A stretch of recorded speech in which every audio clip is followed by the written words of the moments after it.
जम्मू कश्मीर में इस समय हर कोई विधानसभा चुनावों के नतीजों का इंतजार कर रहा है, लेकिन इस बीच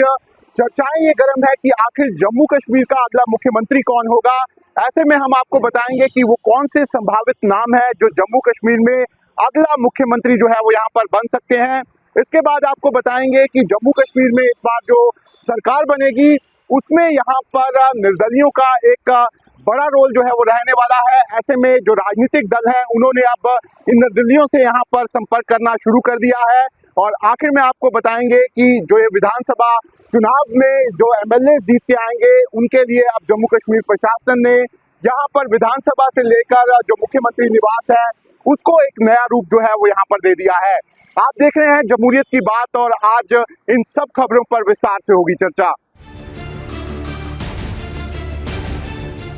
जम्मू कश्मीर में 90 सीटों के लिए विधानसभा चुनाव हो चुका है और अब जम्मू कश्मीर की जनता और साथ ही साथ सभी राजनीतिक दल जो हैं वो यहाँ पर चुनावी नतीजों का इंतजार कर रहे हैं जो 8 अक्टूबर को यहाँ पर निकलने वाले हैं। लेकिन इस बीच जम्मू कश्मीर में इस तरह की चर्चाएं हो रही हैं कि आखिर जम्मू कश्मीर का अगला मुख्यमंत्री जो है वो यहाँ पर कौन होगा। लेकिन जो अगला मुख्यमंत्री होगा उसको यहाँ पर विधानसभा में 48 जो यहाँ पर विधायक हैं उसके साथ यहाँ पर मेजोरिटी शो करनी पड़ेगी। उसी के बाद यहाँ पर वो मुख्यमंत्री जो है वो यहाँ पर बन सकता है। लेकिन अगर हम बात करें तो इंडिया अलायंस जिसमें यहाँ पर नेशनल कॉन्फ्रेंस और साथ ही साथ कांग्रेस है और दूसरी तरफ बीजेपी, दोनों ही यहाँ पर जीत का दम जो है वो यहाँ पर बन रही है। और दोनों ही पार्टियां ये कह रही हैं कि जम्मू कश्मीर में कहीं ना कहीं वो अपने बलबूते यहाँ पर सरकार जो है वो यहाँ पर बनाएंगी। लेकिन अगर यहाँ पर इंडिया अलायंस जिसमें नेशनल कॉन्फ्रेंस और कांग्रेस है अगर वो यहाँ पर जो सीटें हैं वो जीतने में कामयाब रहता है और यहाँ पर सरकार जो है उनकी बनती है तो कहीं ना कहीं इसमें जो सब दौर में सबसे आगे है वो यहाँ पर उमर अब्दुल्ला है। और उमर अब्दुल्ला जो है वो यहाँ पर इंडिया गठबंधन के यहाँ पर चीफ मिनिस्टर कैंडिडेट जो है वो यहाँ पर हो सकते हैं। उमर अब्दुल्ला जो है उन्होंने कहीं ना कहीं पहले चुनाव लड़ने से यहाँ पर इनकार कर दिया था, लेकिन बाद में इस तरह की खबरें आई कि पार्टी के कार्यकर्ता और साथ ही साथ जो नेता है उनके कहने पर उन्होंने कहीं ना कहीं चुनाव लड़ा। और जो उनकी पार्टी है उनका कहीं ना कहीं यही मकसद था कि अगर यहाँ पर उनकी सरकार बनती है तो उमर अब्दुल्ला को यहाँ पर वो आगे मुख्यमंत्री के लिए कहीं ना कहीं उनका नाम आगे करेंगे। इसलिए उमर अब्दुल्ला को यहाँ पर उनके कार्यकर्ता और नेताओं ने यहाँ पर चुनाव लड़ने के लिए मजबूर किया। लेकिन अगर जम्मू कश्मीर में इंडिया अलायंस की सरकार नहीं बनती है और नेशनल कॉन्फ्रेंस को किसी दूसरी पार्टी के साथ यहाँ पर आना पड़ता है तो कहीं ना कहीं यहाँ पर जो फारूक अब्दुल्ला है वो यहाँ पर पहली पसंद जो है वो दूसरे किसी गठबंधन की यहाँ पर बन सकते हैं, क्योंकि फारूक अब्दुल्ला जम्मू कश्मीर के सबसे यहाँ पर वरिष्ठ नेता हैं। इसके साथ ही साथ उनका एक्सपीरियंस जो है वो काफ़ी अच्छा है और सभी पार्टियों को साथ ले चलने में भी वो उनका जो है वो यहाँ पर महारत माना जाता है। ऐसे में अगर यहाँ पर नेशनल कॉन्फ्रेंस का गठबंधन किसी दूसरे दल के साथ यहाँ पर होता है तो कहीं ना कहीं फारूक अब्दुल्ला का नाम जो है वो यहाँ पर चीफ मिनिस्टर के लिए आ सकता है। और अगर इंडिया अलायंस की सरकार बनती है तो उमर अब्दुल्ला और डिप्टी सीएम में कहीं ना कहीं कांग्रेस का कोई नेता जिसमें रमन भल्ला जो है वो यहाँ पर प्रमुख उनका नाम है वो यहाँ पर डिप्टी सीएम जो है वो यहाँ पर हो सकते हैं। लेकिन अगर हम दूसरी तरफ बात करें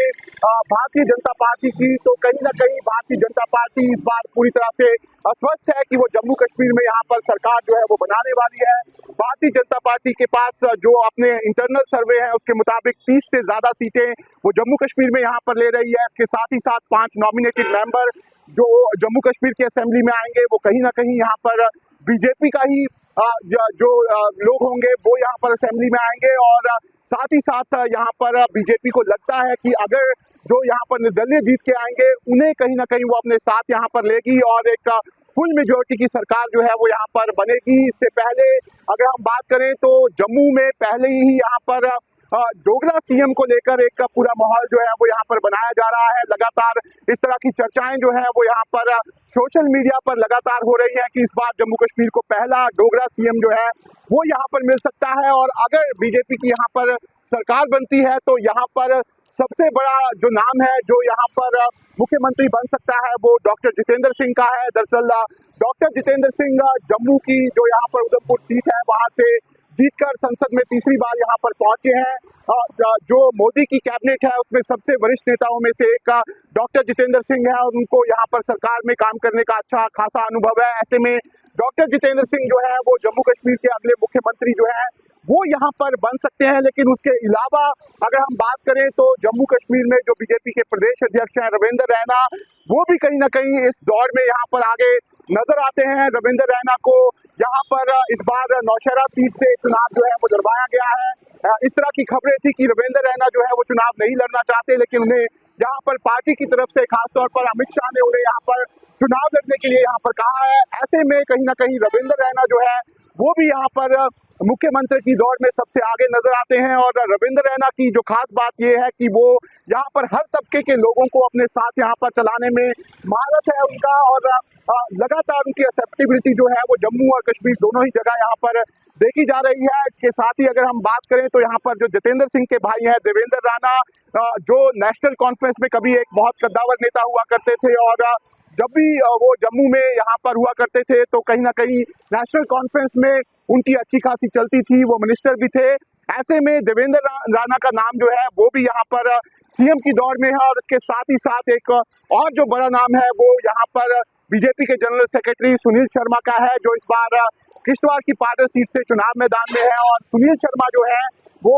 कश्मीर के यहाँ पर इंचार्ज भी हैं, और काफी लंबे समय से सुनील शर्मा यहाँ पर पार्टी के लिए कश्मीर में भी काम कर रहे हैं, और उनका जो काम है उसको कहीं ना कहीं यहाँ पर उनकी पार्टी भी सराहती है। ऐसे में सुनील शर्मा जो है वो भी कहीं ना कहीं यहाँ पर जम्मू कश्मीर के अगले मुख्यमंत्री की रेस में यहाँ पर नजर आते हैं। लेकिन अगर यहाँ पर चुनावी समीकरण बदलते हैं और गठबंधन जो है वो यहाँ पर नेशनल कॉन्फ्रेंस और साथ ही साथ कांग्रेस है उनको पीडीपी के साथ करना पड़ता है या अपनी पार्टी के साथ करना पड़ता है, तो जरूर यहाँ पर मुख्यमंत्री की रेस से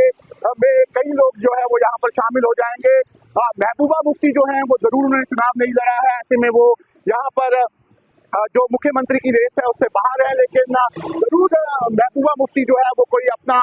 उनका नेता है उसको यहाँ पर मुख्यमंत्री की दौड़ में यहाँ पर आगे कर सकती हैं। अगर उस तरह की स्थितियां यहाँ पर बनती है, अपनी पार्टी के जो अल्ताफ बुखारी हैं वो भी कहीं ना कहीं अगर किंग मेकर बनते हैं तो ये मुख्यमंत्री की जो कुर्सी है वो भी वो यहाँ पर मांग सकते हैं। ऐसे में कई तरह के समीकरण जो है वो यहाँ पर बनते हुए नजर आ रहे हैं। लेकिन जरूर अब जो जम्मू कश्मीर के लोग हैं वो इंतजार कर रहे हैं कि यहाँ पर जल्द से जल्द जो है वो यहाँ पर नतीजे निकले और यहाँ पर पता लग पाए कि किसकी सरकार यहाँ पर बन रही है। लेकिन यहाँ पर लोगों को इंतजार है कि उन्हें अपना अगला मुख्यमंत्री जो है वो यहाँ पर मिले। इससे पहले अगर हम 2014 की बात करें तो महबूबा मुफ्ती जो थी वो जम्मू कश्मीर की यहाँ पर मुख्यमंत्री थी। उससे पहले उमर अब्दुल्ला 2008 में यहाँ पर मुख्यमंत्री थे, और उससे पहले जब पीडीपी और कांग्रेस के बीच में गठबंधन हुआ था तो पहले मुफ्ती मोहम्मद सईद और बाद में गुलाम नबी आज़ाद जो थे वो जम्मू कश्मीर के यहाँ पर मुख्यमंत्री में थे। ऐसे में अब सबको इंतजार है कि जो 2024 में यहाँ पर विधानसभा चुनाव हुए हैं और जो यहाँ पर सरकार बनने वाली है उसमें अगला मुख्यमंत्री यहाँ पर कौन होगा। इसके बाद बात करते हैं कि जम्मू कश्मीर में इस बार जो सरकार बनेगी, जानकारों का मानना है कि इस बार जो यहाँ पर निर्दलीय जीत कर आएंगे उनका इसमें इस बार काफी बड़ा रोल जो है वो यहाँ पर रहने वाला है। दरअसल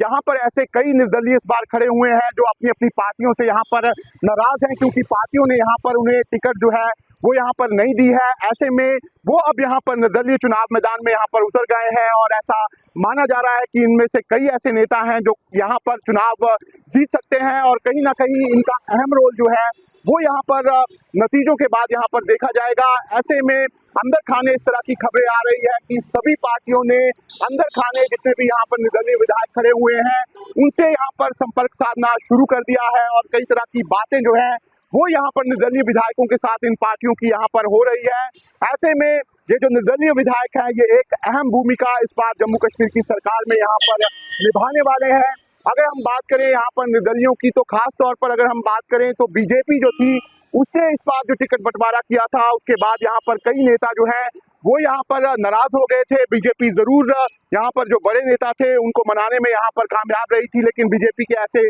कई नेता हैं जो यहाँ पर इस समय निर्दलीय चुनाव मैदान में उतर गए हैं। इसमें सबसे बड़ा नाम जो है पवन खजूरिया का है जो उधमपुर से चुनाव मैदान में है, और ऐसा माना जा रहा है कि पवन खजूरिया जो है वो इस सीट को यहाँ पर निकाल सकते हैं। इसके साथ ही साथ जो बीजेपी की कटरा सीट थी उसमें भी आखिर में यहाँ पर बीजेपी ने यहाँ पर बड़ा बदलाव किया था, और ऐसा माना जा रहा है कि कटरा सीट निकालना भी बीजेपी के लिए यहाँ पर काफी मुश्किल है। ऐसे में बीजेपी जो है वहाँ पर जो निर्दलीय विधायक जो इस समय चुनाव मैदान में है उनको यहाँ पर कहीं ना कहीं चुनाव के बाद उनसे संपर्क कर सकती है कि अगर बीजेपी यहाँ पर कटरा की सीट जो है वो यहाँ पर हारती है। इसके अलावा ऐसी कई बड़ी सीटें हैं जहाँ पर निर्दलीय विधायक जो हैं वो यहाँ पर अच्छी खासी टक्कर जो है वो यहाँ पर दे रहे हैं। ऐसे में ये जो सभी निर्दलीय विधायक हैं और इसके साथ साथ जो छोटी पार्टियां हैं जिसमें यहाँ पर इंजीनियर रशीद की एआईपी है, जमाते इस्लामी है, साथ ही साथ यहाँ पर अपनी पार्टी और डीपीएपी है, इनका रोल जो है वो कहीं ना कहीं इस विधानसभा में यहाँ पर देखा जाएगा। और जब यहाँ पर रिजल्ट निकलेंगे उसमें इनकी अहम भूमिका जो है वो यहाँ पर हो सकती है। अभी यहाँ पर जितनी भी बातें हो रही हैं उसमें ऐसा माना जा रहा है कि जो नेशनल कॉन्फ्रेंस है वो यहाँ पर 25 से 30 सीटें ले सकती है। बीजेपी का भी यही अनुमान है कि वो 25 से 30 सीटें यहाँ पर वो लेने वाली है। और इसके साथ ही साथ जो छोटे दल हैं वो ये मान के चल रहे हैं कि वो यहाँ पर 6 से 7 सीटें जो हैं वो आसानी से यहाँ पर ले लेंगे। ऐसे में ये सभी छोटे दल जो है इनका अहम रोल जो है वो यहाँ पर इस बार चुनाव में होने वाला है। और यही कारण है कि अब जितनी भी पार्टियां हैं, चाहे वो बीजेपी है, कांग्रेस है, नेशनल कॉन्फ्रेंस या पीडीपी, उन्होंने जितने भी यहाँ पर मजबूत दावेदार हैं यहाँ पर चुनाव जीतने के, उनसे संपर्क साधना जो है वो यहाँ पर शुरू कर दिया है। और हर कोई